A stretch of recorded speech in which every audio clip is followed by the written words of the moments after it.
Ever since the beginning, the girl's family member disagreed her relationship with the boy, saying that because of family background, if she insists on being together with the boy, she'll suffer for her whole lifetime. Because of the pressure applied by family members, she frequently quarreled with him. The girl does love the boy. She used to ask him, "How much do you love me?" Because the boy is not good with words, he used to make her angry. With additional comment from her parents, her mood get even worse. The boy has become her anger-releasing target, and the boy just silently allowed her to continuously release her anger on him. Later, the boy graduated from university.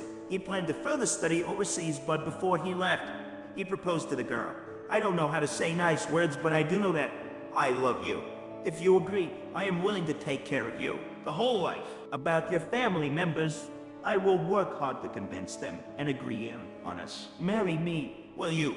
The girl agreed, and her parents, looking at the effort shown by the boy, agreed with them. Finally, before the boy go overseas, they are engaged. The girl stayed back in the hometown, step into the working society, whereas the boy continuing his study overseas. They maintain their relationship through telephone and letters.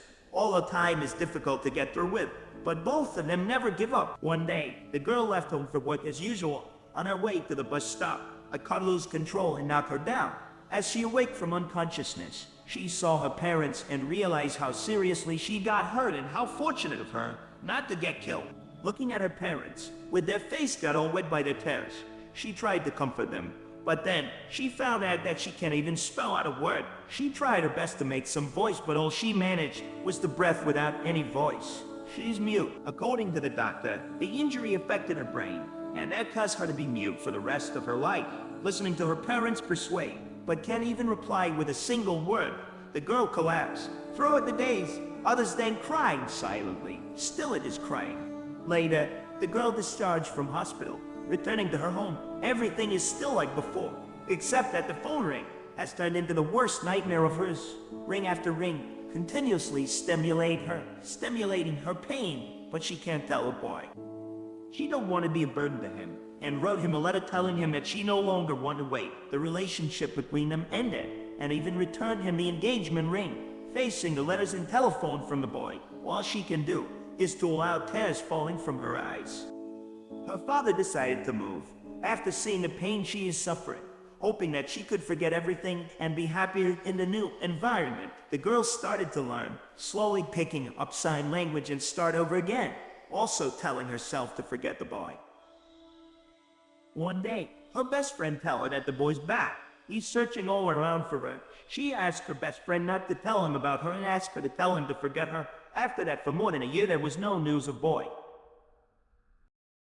One day, her best friend tells her that the boy is getting married soon and passed the wedding card to her. She opened the card sadly, but she found her name on the card. The moment she wanted to ask her best friend, the boy appeared in front of her. With an unfamiliar sign language, he told her, "I spent more than a year's time to force myself to learn sign language in order to tell you. I have not forgot our promise. Give me an opportunity. Let me be your voice. I love you," looking at the slow sign language by the boy, and the engagement ring she gave back to him. She finally smiled. Moral: do not be a coward and run away whenever there is a problem. Remember that every problem has a solution. Never ever break someone's heart. You may not know when it will happen to you.